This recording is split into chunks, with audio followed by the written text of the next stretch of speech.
Assalamualaikum teman-teman. Jadi saat ini di rumah aku sekarang kurang lebih jam 7.30 malam. Kali ini aku mau sharing. Oh ya, jadi ini sebenarnya adalah video pertama aku yang mau aku share ke teman-teman karena ada beberapa pertanyaan melalui DM di Instagram terkait dengan teras UMKM Pasir. Nah, jadi aku mau jawab pertanyaan teman-teman yang sudah DM karena nggak mungkin juga dibalesin satu-satu karena jawabannya juga panjang, ceritanya juga panjang, dan aku juga nggak mungkin harus kirim voice note mungkin di WhatsApp satu persatu ya. Jadi aku jawab semua lewat video ini. Mudah-mudahan bisa dimengerti dan semoga video ini bisa menjadi salah satu motivasi buat teman-teman khususnya yang baru memulai usaha. Oke? Stay tune terus sampai akhir ya. Oke, jadi aku nih lagi santai banget di rumah sambil nunggu. Kebetulan juga semua bisa dikondisikan malam hari ini. Mudah-mudahan sampai akhir selesai. Jadi yang mau aku sharing itu tentang teras UMKM Pasir. Nah, pertanyaan yang pertama itu kita baca dulu ya. Aku catat kemarin itu. Ini dia. Pertanyaan pertama itu, apa sih alasan atau motivasi membuat atau membangun teras UMKM Pasir. Jadi aku mau cerita dulu ya latar belakangnya, awal mula kenapa bisa jadi ada teras UMKM. Nah, oke. Jadi posisi tempat tinggal aku sekarang ini, aku posisinya di Tanah Grogot. Bingung deh mau ngarahin kalau ada teman-teman yang dari luar Pulau Kalimantan. Jadi aku di Kalimantan Timur. Tanah Grogot, Kabupaten Pasir. Nah, Kabupaten Pasir beda ya sama calon ibu kota negara itu Penajam Pasir Utara. Nah, kalau aku di Kabupaten Pasir. Dulunya Penajam Pasir Utara itu jadi satu sama kabupaten aku, Kabupaten Pasir. Tapi seiring berjalannya waktu, pemecahan, jadi mereka sendiri deh berpisah dari Kabupaten Pasir dan menamakan Penajam Pasir Utara. Cuman banyak yang keliru nih kalau misalnya ada teman-teman yang dari luar Kalimantan, khususnya Pulau Jawa, ngira Pasir atau Kabupaten Pasir itu adalah yang calon ibu kota negara, padahal beda. Masih kurang lebih 3 jam lagi guys, menuju ke tempat tinggal aku gitu. Itu intermezzo aja ya. Jadi kenapa jadi ada teras UMKM Pasir ini? Awal mulanya itu di tahun 2020, sekitar 2020 waktu awal-awal pandemi, awal-awal Covid.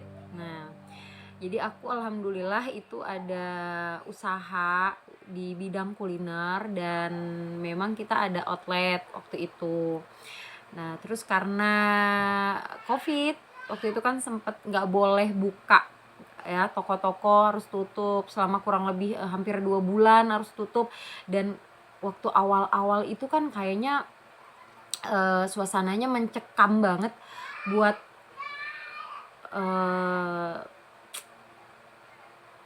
kita menghadapi saat itu awal-awalnya Covid tuh kayaknya ngeri banget ya sampai segitunya. Jadi parno sendiri, ada paniknya juga, ketakutan iya juga. Yang ada malah kayak depresi, kayak stres aja, makin stres menghadapi ini usaha harus kita tutup.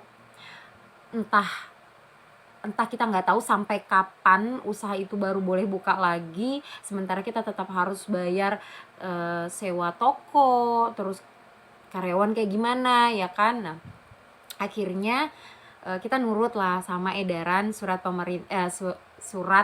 edaran dari pemerintah setempat. Nah jadi kita tutup usaha selama kurang lebih hampir 2 bulan, dan itu berasa banget, namanya kita biasa terima setiap hari kan, pemasukan tiba-tiba nggak ada, dan kita juga sama sekali nggak nyangka itu akan kejadian. Jadi nggak ada persiapan juga, semua hening, yang tadinya ramai tiba-tiba jadi sepi, sunyi, jalanan sepi, tempat usaha semua tutup, pokoknya semua sunyi, semua pada panic buying, semua belanja sebisa mungkin, nyetok barang di rumah, di pasar, pokoknya jadi eh, malah jadi kayak berlebihan gitulah. Nah akhirnya dari situ aku mikir ya termasuk hikmah juga sih ya teman-teman. Jadi selama kondisi itu terjadi dan kita belum buka outlet lagi, kita banyak diam di rumah, kita banyak merenung, kita banyak refleksi diri dan mikir kira-kira apa ya yang bisa aku lakuin pada saat itu sama suami untuk bantu teman-teman yang lagi kesusahan pada saat itu, kesulitan di usahanya karena harus tutup. Dan ya kurang lebih kayak apa yang kami alami sih sama rata-rata yang punya usaha seperti itu. Nah jadi pada saat itu aku tuh mikir banget kan sama suami, kira-kira aku bisa melakukan apa ya buat bantu teman-temanku. Ya walaupun sebenarnya diriku sendiri juga masih butuh bantuan juga pada saat itu, cuman maksudnya entah kenapa pada waktu itu mikirnya ya gitu aja sih, kayak apa sih yang bisa aku sharing, apa sih yang bisa aku bagi ya buat teman-teman. Nah terus aku ngobrol sama suami aku, jadi aku ngobrol apa ya kira-kira yang bisa aku bantu. Kalau misalnya aku mau bantu secara harta, materi, uang ya kan, maunya sih gitu teman-teman, maunya aku kalau ketemu mungkin teman-teman yang lagi kurang beruntung pada saat itu aku jalan ketemu, terus maunya aku kasih bantuan modal ya minimal paling sedikit ya 500 lah ya, satu orang gitu. Nah kalau gue ketemunya misalnya 100 orang ya kan lumayan juga. Dan alhamdulillah pada saat itu memang belum ada dikasih kepercayaan untuk memegang rezeki sebanyak itu untuk dibagi gitu kan. Jadi aku kayak berkecil hati, aduh masa aku nggak bisa bantu ya, aku nggak bisa, kepengen bermanfaat gitu maksud aku, tapi masa semuanya harus dari uang sih, harus pakai materi sih gitu.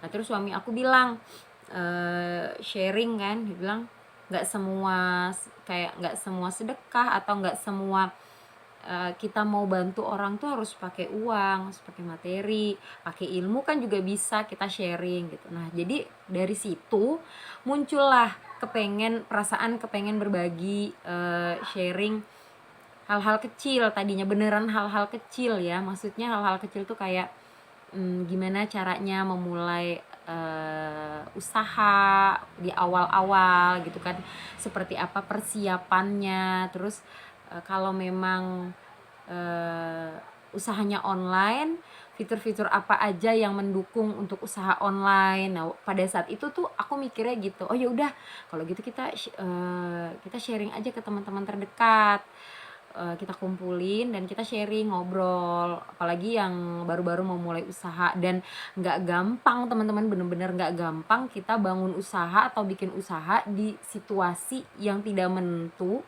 situasi pandemik pada saat itu, yang memang notabene kalau misalnya kita buka usaha yang datang petugas, sekarang disuruh tutup gitu kan. Nah akhirnya kita mulai online aja. Tadinya saya itu ada temen bertiga. Jadi saya punya teman awalnya itu bertiga, nggak usah aku sebutin lah ya, insya Allah orangnya ngerti aja. Jadi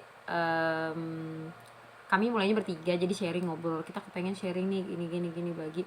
Nah ya udah, kita coba online jualan, terus kita kumpulin orang-orang yang mau. Nah kita coba jualan, nyoba memberanikan diri keluar pada saat itu setelah beberapa bulan diserang COVID. Nah kayaknya kurang lebih 6 bulan deh, sekitar 6 bulan. Kemudian nggak ada apa-apa juga, nggak ada bantuan, nggak ada apa ya, bukan menyalahkan pemerintah juga enggak, cuman maksudnya ya memang itu real, nggak ada apa-apa. Dan oke, sekarang kita disuruh stay di rumah ya kan, tapi secara kita juga sekeluarga pasti butuh makan dong ya kan, kita butuh makan, kita tetap harus bayar listrik ya kan, kita tetap harus bayar listrik, bayar air, bayar wifi, telepon, apa segala macem. Dan tagihan-tagihan yang lain dia tetap datang ya, dia nggak berhenti ketika kita disuruh stay di rumah. Jadi kan kayaknya nggak mungkin kalau kita nggak ada penghasilan gitu. Nggak mungkin juga kalau berhenti jualan. Emang sebanyak apa sih kalaupun pemerintah ngebantu, emang sebanyak apa, sebisa apa dia menghandle semua masyarakatnya, semua warganya yang ada di sini gitu. Nah, akhirnya kami memberanikan diri turun ke jalan, melapak dengan sistem ya buka tutup meja lah ya. Dan waktu itu memang dimulai pakai mobil. Nah hanya sekitar 3 mobil kita jualan di salah satu pusat di kota aku, namanya Hutan Kota. Di situ sebenarnya lebih banyak digunakan untuk tempat olahraga, jogging gitu, kayak di tengahnya kotanya aku. Jadi ada track joggingnya gitu. Nah di bagian depan itu ada trotoar. Nah aku sama teman-teman aku pakai trotoar itu. Walaupun waktu awalnya sangat nggak mudah karena petugas selalu datang ya kan, mulai dari Satpol PP, kepolisian, dan dinas terkait. Tapi alhamdulillah selama mereka datang berkunjung, kita sih selalu welcome aja dan menerima, karena kan biar bagaimanapun juga mereka memang hanya menjalankan tugas. Nah jadi kita ya welcome aja, mendengarkan arahan, walaupun yang kayak kita disuruh pulang, intinya dibubarkan, disuruh pulang, ya udah kita pulang gitu waktu awal-awal. Dan itu masih 3. Dan cuman kita lebih mudah aja karena tinggal lipat meja, barang jualan dimasukin ke mobil, udah pergi lah gitu. Kemudian seiring berjalannya waktu, di pertemuan-pertemuan selanjutnya saya dapat masukan dari salah satu orang dinas Perindakop di Pasir untuk diseriusin aja, maksudnya diseriusin aja, bikin komunitas gitu yang benar-benar bisa menjadi wadah teman-teman pelaku UKM itu, menjadi wadah teman-teman pelaku UKM dan menjadi tempat sharingnya teman-teman UKM. Diseriusin maksudnya dibikin komunitasnya, orang-orangnya dikumpulin, terus itu ditunjuk ketuanya siapa, bendahara siapa, sekretaris siapa. Nah kemudian dilegalkan dengan tanda tangan dari dinas, terus itu naik lagi pelan-pelan kami legal. Akhirnya oke, saya iakan, berkumpul lah beberapa teman, terus kita ngumpul kopdar gitu, terus tanda tangan, bikin selalu ada daftar hadir, dan itu dihadiri oleh orang dinas Perindakop dan juga dinas kesehatan pada saat itu. Jadi mereka hadir, sama-sama kita juga sharing, saling bertukar pikiran. Kemudian fix saya dipilih sebagai ketuanya pada saat itu, sekaligus juga foundernya. Saya founder Teras UMKM. Dan setelah itu beberapa bulan saya sekitar 4 bulan setelah rapat yang tadi itu, 4 bulan 5 bulan saya ngebet banget harus melegalkan ini di notaris, harus ada akta notaris, karena pada saat itu lumayan banyak gempuran-gempuran juga ternyata, yang tadinya saya pikir biasa aja lah ya, namanya bergerak di UMKM ini. Lagi pula ini bukan untuk komersil, dan ini benar-benar tidak mencari keuntungan sama sekali. Jadi benar-benar niat kami kepengen berbagi, kepengen membantu apa yang bisa kami bantu dengan mengumpulkan para pelaku usaha yang ada di sini waktu itu. Nah, jadi kita udah berusaha keras kan untuk berjuang selama pandemik pada waktu di tahun-tahun awal tahun itu. Terus akhirnya alhamdulillah dengan bantuan teman-teman yang lain juga kami bisa melegalkan nama Teras UMKM Pasir menjadi sah lah ya di mata hukum. Ada sekarang punya aktanya, punya akta notaris gitu teman-teman. Nah, kemudian kenapa namanya harus teras? Kenapa namanya harus teras? Ya kan? Jadi teras itu filosofinya, jadi sebenarnya simpel sih ya. Waktu itu kita mikirnya apa ya nama komunitas ini biar kayaknya asik aja, mudah disebut, dan gak ribet juga mau sok-sokan pakai bahasa Inggris atau apa gitu. Jadi kenapa namanya jadi teras itu, pikiran kami waktu itu ya simpel sih. Teras itu biasanya kan selalu ada di depan rumah orang ya, walaupun mungkin ada juga yang di samping atau apa, tapi kebanyakan rata-rata mayoritas teras itu kan di depan, selalu di depan gitu. Jadi filosofinya, harapannya juga mudah-mudahan komunitas teras ini juga selalu terdepan, selalu diingat, dan selalu diingat terutama pada saat teman-teman mau memulai usaha. Semua harus dimulai dari nol, dari yang bukan siapa-siapa, dari yang mungkin gak punya siapa-siapa. Bahkan teras ini bisa menjadi, harapan kami bisa menjadi rumah, tidak hanya wadah tapi menjadi rumah untuk semua pelaku usaha, baik yang memang asli orang di Pasir atau pendatang di Pasir. Jadi kita semua welcome dengan siapa aja gitu, nggak ada pilih-pilih. Nah, itu awalnya kenapa jadi namanya teras. Nah, alhamdulillah sekarang udah mau jalan di 3 tahun. Jadi ini semua berkat perjuangan teman-teman saya juga. Di balik layar juga ada pengurus-pengurus yang hebat, yang luar biasa juga, teman-teman anggota supportnya untuk kami. Dan that's it, kenapa jadi bikin Teras UMKM. Yaitu dia tadi awalnya saya bilang, karena yang pasti itu salah satu hikmah anugerah mungkin ya kan, dari ujian yang dikasih sama Allah melalui melalui pandemi COVID-19.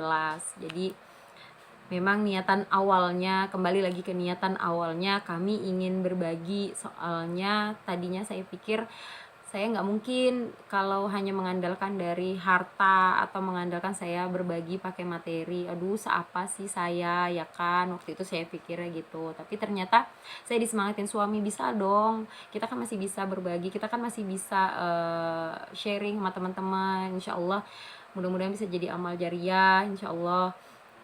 Jadi yang tadinya tuh gini loh, sebenarnya saya nggak nyangkanya tuh gini teman-teman. Tadinya saya pikir, contoh kecilnya aja ya, misalnya masalah WhatsApp. Nah, di WhatsApp itu kan banyak fitur-fiturnya ya, yang menurut saya biasa aja, dan semua orang pasti tahu lah bagaimana cara menggunakan itu. Contohnya misalnya kayak pesan siaran, atau kalau di BBM itu broadcast ya kan.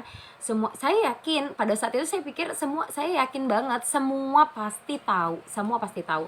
Tapi ternyata pada saat saya sharing ke desa, saya jalan ke desa, ketemu teman-teman di desa, terus tuh yang di kota pun, di Tanah Grogot, jadi saya sharing, saya kumpulin ada iklan.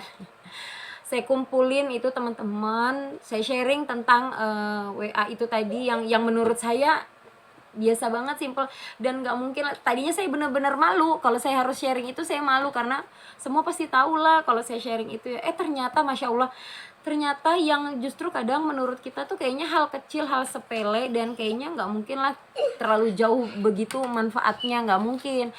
Ternyata pas pada saat saya sharing, dampaknya ternyata positif banget ke teman-teman yang hadir, ke pelaku-pelaku usaha, dan ternyata banyak juga yang belum maksimal. Banyak yang tahu, tapi banyak yang belum maksimal menggunakan fitur-fitur yang ada. Nah, jadi semenjak itu saya mulai aktif ngulik apa aja sih lagi yang kira-kira bisa kita share, bisa kita support teman-teman ini melalui, tidak hanya melalui fitur-fitur sosmed, tidak hanya melalui tentang melek digital, tentang branding produk, perizinan apa segala macam, tapi kita benar-benar berusaha membantu semaksimal mungkin dan semampu kami untuk berjalan bersama-sama dengan teman-teman, berbagi. Mereka tanya apa, kita kasih infonya, ya intinya ke berbagi sih, ke sharing. Dan dari itu juga alhamdulillah saya akhirnya tetap bisa aktif, tetap bisa berkarya, tetap bisa berbahagia karena bisa berbagi ilmu-ilmu yang kecil-kecil, yang sepele mungkin bagi orang lain, ternyata banyak mendatangkan manfaat buat orang lain, terutama buat usahanya, apalagi bisa membantu perekonomiannya, kehidupannya melalui ilmu yang menurut saya tadinya saya pikir nggak mungkin lah mereka mau menerima ya ilmu sepele lah gitu. Ternyata ya alhamdulillah Allah kasih kemudahan itu, dan seneng banget ternyata itu bisa bermanfaat untuk teman-teman, apalagi yang di desa antusiasnya luar biasa. Cuman saat ini saya masih terbatas aja bergerak ke sana, tapi itu memang selalu sudah kita jadwalkan sih tiap bulan harusnya, tapi ini belum terlalu aktif sih, masih fokus dengan yang di Grogot. Nah, itu sih perjalanannya Teras UMKM Pasir, dan kenapa jadi bikin komunitas ini, karena saya juga secara pribadi ngerasa saya juga kurang mendapatkan info-info update tentang usaha, tentang bisnis dari dinas terkait pastinya, karena kan tidak semua dinas menggunakan media sosial ya pada saat itu. Nah, sementara kita apa-apa selalu ngecek di medsos ya kan, info-info baik tentang apa yang waktu itu rame bantuan apa, BPUM ya kan, ya nggak sih, BPUM itu yang bantuan UMKM itu. Nah itu terus pelatihan PIRT yang untuk industri rumah tangga dari Dinas Kesehatan. Belum lagi ternyata ada pelatihan-pelatihan yang kadang-kadang dibuat dari Kominfo RI langsung, itu nggak sampai ke kita. Nah, kita jadi harapannya dengan adanya komunitas ini, dengan adanya wadah Teras UMKM ini, sedikit banyaknya kita bisa mendapat informasi itu langsung dari instansi, dan kita bisa menyebarluaskan ke real teman-teman yang memang sebagai pelaku usaha atau pelaku UMKM itu sendiri. Karena kadang nggak menutup kemungkinan, sayang banget, sesama pelaku usaha itu kadang masih ada yang saling menutupi informasi. Ayo, siapa yang suka begitu? Jangan lagi ya. Insya Allah nggak ada ruginya kok kita berbagi informasi, walaupun informasi itu kecil. Jadi tapi ini pengalaman pribadi sih, emang ya kan, pengalaman pribadi. Informasi ya, contohnya tadi misalnya pelatihan, padahal kita akrab banget nih temenan, tapi teman kita itu belum tentu loh dia mau ngasih tahu info pelatihan itu ke kita, padahal kita sama-sama punya usaha gitu. Entah gengsi atau memang maunya di atas kita atau kayak gimana, tapi ya saya bingung, nggak tahu aja juga kenapa alasan mereka nggak mau kasih informasi itu gitu. Atau mungkin emang nggak suka sama aku kali ya.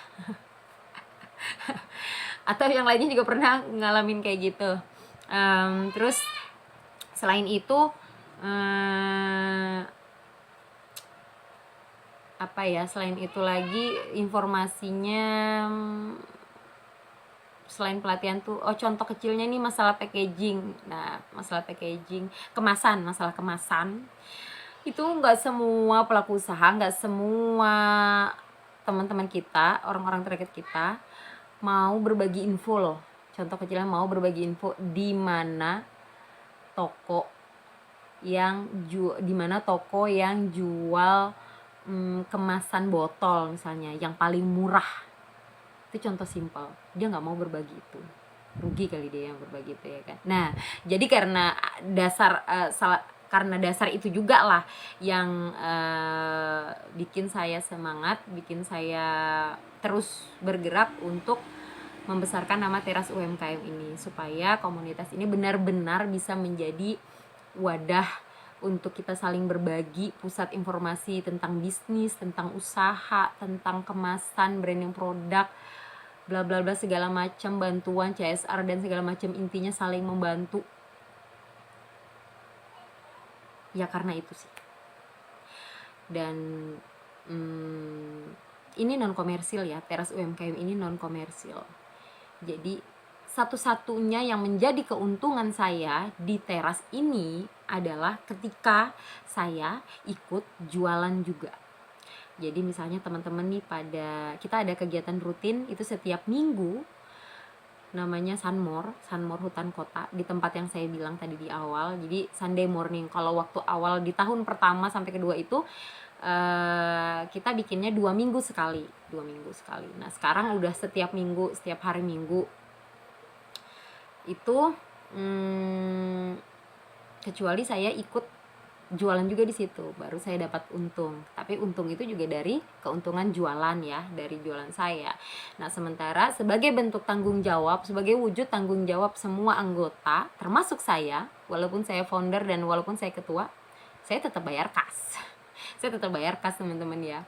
Jadi bukan berarti meskipun saya founder, saya nggak bayar kas. Jadi saya tetap bayar kas. Dan saya juga kalau untuk menggunakan yang megang juga atau yang menghandle itu bendahara, jadi bukan saya. Dan kalaupun kita memang harus menggunakan uang kas, itu tentunya hanya untuk keperluan-keperluan yang memang didasarkan atas keperluan grup atau keperluan dari Teras UKM itu sendiri, bukan untuk keperluan nongki-nongki pribadi, ngopi apa segala macam. Bahkan saya jalan, transportasi, akomodasi, dan semua itu juga saya dana pribadi, karena saya nggak berani ngutak-ngatik uang kas itu.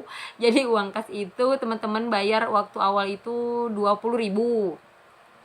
Kok jadi saya lupa ya, 20.000 atau 20.000 kalau nggak salah sih waktu awal-awal. Tapi sekarang udah jadi 50.000 setiap bulan.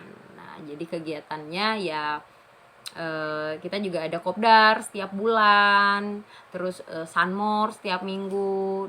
Terus masih ada lagi sih kegiatan sosial-sosial lainnya yang sering kita bikin, walaupun hanya sekedar sharing-sharing biasa. Seperti itu, kayaknya udah cukup nih, kurang lebih 30 menit nih, lumayan lama aku sharing tentang dan sekaligus menjawab pertanyaan di DM Instagram. Kenapa sih bikin Teras UMKM? Ceritain dong awal perjalanan Teras UMKM. Ya walaupun sebenarnya nggak semulus-mulus itu juga, banyak banget lika-likunya, banyak banget kita diterjang ini. Namanya di sini juga, di tempat aku nih kecil ya, Tanah Grogotnya kecil. Jadi mungkin tadinya aku pikir hanya di dunia entertain kali ya, kayak ribut-ribut gini. Ternyata ngurusin UMKM ini juga ada yang ini, ada yang itu, ada yang nyerang saya yang gimana-gimana, ada yang neror, ada yang aduh lah. Tapi ya tadinya di tahun pertama mungkin saya sempat shock, saya sedih, saya menangis, tapi disemangatin lagi sama suami saya. Maksudnya ya memang begitu, kalau misalnya fokus aja, katanya kembali lagi ke niatan awal, fokus aja, tutup telinga, tutup mata kalaupun ada yang ngomong jelek atau apa. Ya udah, pokoknya kita fokus aja, lurus jalan ke depan, udah gitu aja. Oke, kita ketemu lagi nanti di video selanjutnya untuk sharing yang lain lagi. Mungkin kalau ada pertanyaan lagi di DM yang mungkin ada yang nanya tentang daerahku atau tentang tips-tips usaha dan segala macam, nanti aku sharing ya. Sementara ini dulu video pertama aku, dan mudah-mudahan bisa menjadi penyemangat buat teman-teman yang lainnya atau yang mau baru mulai usaha, nggak putus asa dengan segala keterbatasan. Dan terutama yang ada di seluruh pelosok Indonesia lah ya. Kita juga termasuk jauh nih di ujung. Kalau dari Balikpapan itu kalian kalau di peta mungkin lebih mudah dapetin nama Balikpapan daripada Tanah Grogot. Jadi kalau dari Balikpapan itu ke tempat aku harus nyebrang laut dulu kurang lebih 20 menit kalau pakai speedboat. Abis itu darat kurang lebih 3 jam baru ketemu sama rumah aku. Oke. Terima kasih buat yang sudah menyaksikan dari awal sampai akhir, dan semoga video ini bermanfaat. Tetap dukung terus video ini ya teman-teman, untuk terus berbagi dan terus sharing tentang bisnis dan dunia usaha. Bye. Assalamualaikum warahmatullahi wabarakatuh.